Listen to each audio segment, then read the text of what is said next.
Hello fandom, मैं हूं आपका दोस्त वेजिटा और फाइनली आज हम बात करेंगे सबसे खतरनाक टॉपिक के बारे में, गोकू वर्सेस ओमनी किंग।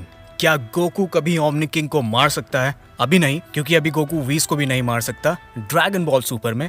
बाकी मेरी फैनमेड मांगा की बात अलग है। तो सबसे पहले आज हम समझेंगे कि हाँ, क्यों ये बिल्कुल पॉसिबल है कि गोकू ओमनी किंग को हरा सकता है। क्योंकि हम सब देख चुके हैं कि एनिमे वॉर, जो कि मास्टर मीडिया के द्वारा बनाया गया फैन एनिमेशन है, उसमें already omni God Goku omni king को उसकी फाइनल फॉर्म में हरा देता है। लेकिन फाइट अच्छी थी, एनिमेशन बहुत अच्छे थे, लेकिन स्टोरी वाइज चीजें बहुत ही ज्यादा कंफ्यूजिंग थी। लेकिन वो चीज बिल्कुल पॉसिबल है और वो आज हम समझेंगे इस वीडियो में। तो सबसे पहले समझेंगे कि ओमनी किंग का एक्चुअली में पावर लेवल क्या है, और फिर समझेंगे कि उनकी ताकत की जो लिमिट है वो कहाँ तक है, और फिर गोकू किस तरीके से उन्हें सरपास कर सकता है। और फाइनली 1 लाख सब्सक्राइबर हो चुके हैं, मैंने तो सरपास कर दिया है 1 लाख सब्सक्राइबर्स को। अब गोकू देखते हैं ओमनी किंग को सरपास कर पाएगा या नहीं। तो अगर आप भी जानना चाहते हैं इस अमेजिंग टॉपिक के बारे में, और मैं आजकल एनिमेशन बनाने की ट्राई कर रहा हूँ तो इसलिए थोड़ा लेट हो रहा है, तो अगर ये चीज़ें आपको चाहिए सबसे पहले तो बने रहिएगा वीडियो के एंड तक, जिससे कि आपको मिलती रहें ऐसी ही अमेजिंग ड्रैगन बॉल से जुड़ी वीडियोज़ और मेरी फैन मांगा सबसे पहले।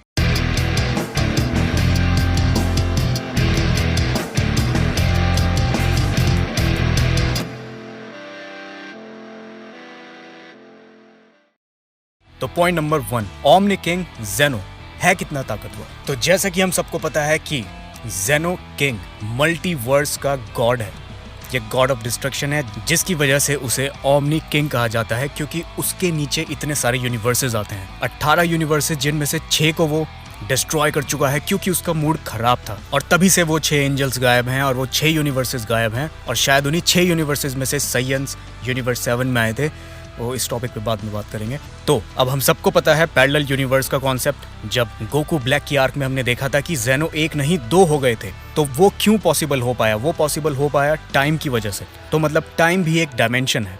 तो इस चीज़ को कौन कंट्रोल कर रहा है? क्योंकि अगर ज़ेनो उस चीज़ को कंट्रोल कर रहा होता तो वो जब चीज़ हुई थी वहाँ पर ज़ेनो फिर भी एक ही होता, क्योंकि वो उनको आके बताता कि ये जो तुम टाइम के साथ खेल रहे हो ये सब मैं ही कंट्रोल कर रहा हूँ। लेकिन नहीं, उससे ऊपर भी कोई है, ज़ारामा। उसके बारे में हम जानते नहीं हैं। टॉप 5 फाइटर्स, उनमें से सिर्फ एक का नाम हमें ग्रैंड प्रीस्ट पता है, दूसरे को हम व्हीस मानते हैं और तीसरे को हम ज़ारामा मानते हैं, जिसके बारे में हमें पता नहीं। और 2 फाइटर्स और हैं। लेकिन इनसे ऊपर के फाइटर्स कौन हैं? ज़ारामा कहाँ है? किससे ट्रेनिंग ले रहा है? क्योंकि जो 4th डायमेंशन है टाइम, फिर उसके अंदर बहुत सारे पैरेलल मल्टीवर्स आ जाते हैं। फिर वो जब पैरेलल मल्टीवर्स हो जाते हैं, फिर उससे ऊपर जिसमें सब चीज़ें आ रही हैं उसको हम ओमनीवर्स बोलते हैं, जिसकी वजह से ज़ेनो को ओमनी किंग बोलते हैं।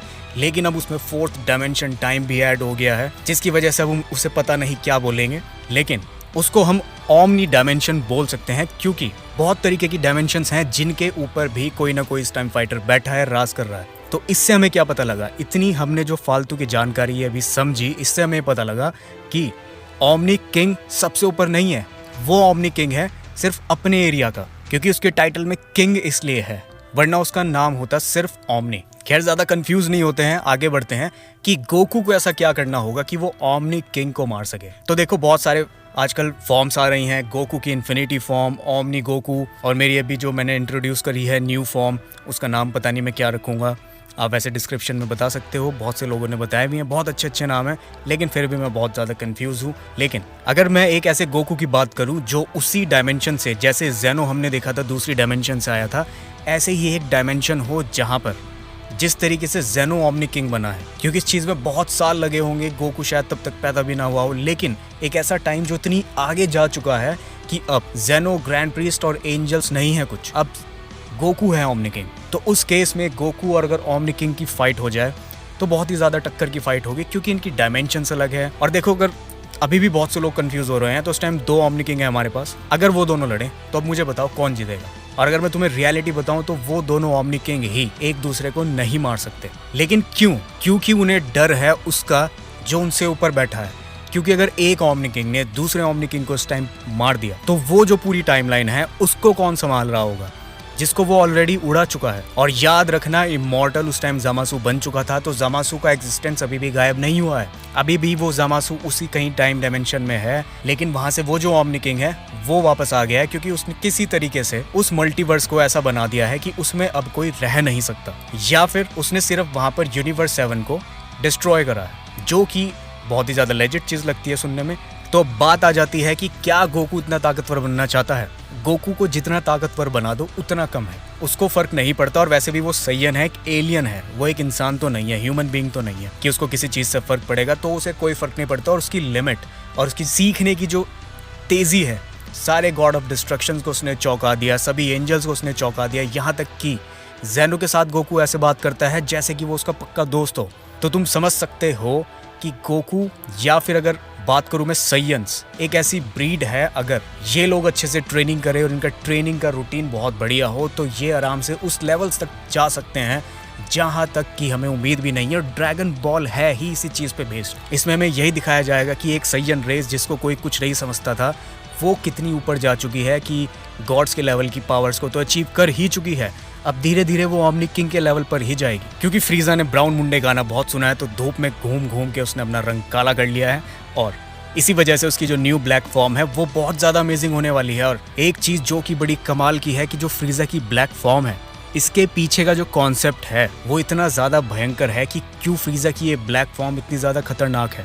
क्योंकि जिस तरीके से फ्रीजा ने हमें बताया कि वो किसी और डायमेंशन में ट्रेनिंग कर रहा था और ये सब, तो जब मैंने इस चीज़ को डिकोड किया तो बहुत ही भयंकर चीज़ मेरे दिमाग में आई, जो कि शायद अगर सही हुई तो फ्रीजा की ये जो फॉर्म है, ये वही वाला सीन दोबारा क्रिएट कर देगी जो गोकू और फ्रीजा की पहली फाइट में हुआ था। फिर गोकू को जैसे उस टाइम सुपर सैयन कोई फॉर्म थी, इस बारी गोकू को कुछ और या अल्ट्रा इंस्टिंक्ट का ही कोई ऐसा लेवल अचीव करना होगा जिससे कि वो उस चीज़ को दोबारा से कर पाए और फ्रीजा से ज़्यादा स्ट्रांग हो पाए।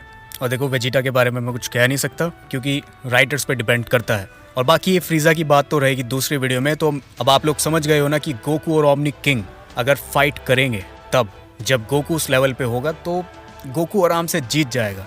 और वो क्यों ऐसा होगा ये भी मैंने आपको समझा दिया, डायमेंशंस की वजह से। और क्यों ओमनी किंग सिर्फ एक ही मल्टीवर्स का किंग है, ना कि पूरे ओमनीवर्स का।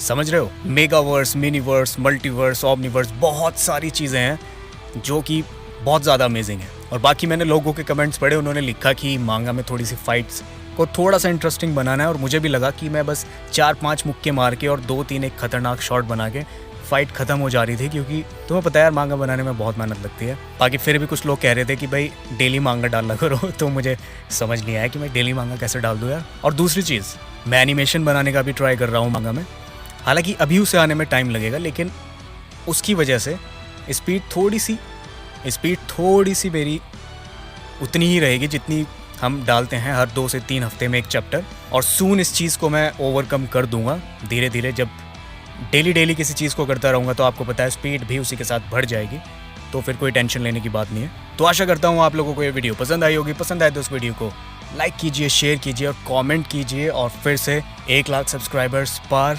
क्रिजिटा क्रू, बहुत बहुत शुक्रिया और आपका स्वागत है क्रिजिटा क्रू में। अगर आप स्टिल न्यू हो तो यार अब 2 लाख का गोल है ब्रो, अब उसको पूरा करना है। बहुत टाइम, मुझे पता है 1 लाख करने में भाई 4 साल लग गए, तो नेक्स्ट 2 लाख देखते हैं क्या होता है क्या नहीं, क्या पता कल ही हो जाए। तो चलिए मिलते हैं नेक्स्ट वीडियो में, तब तक के लिए कामयाब।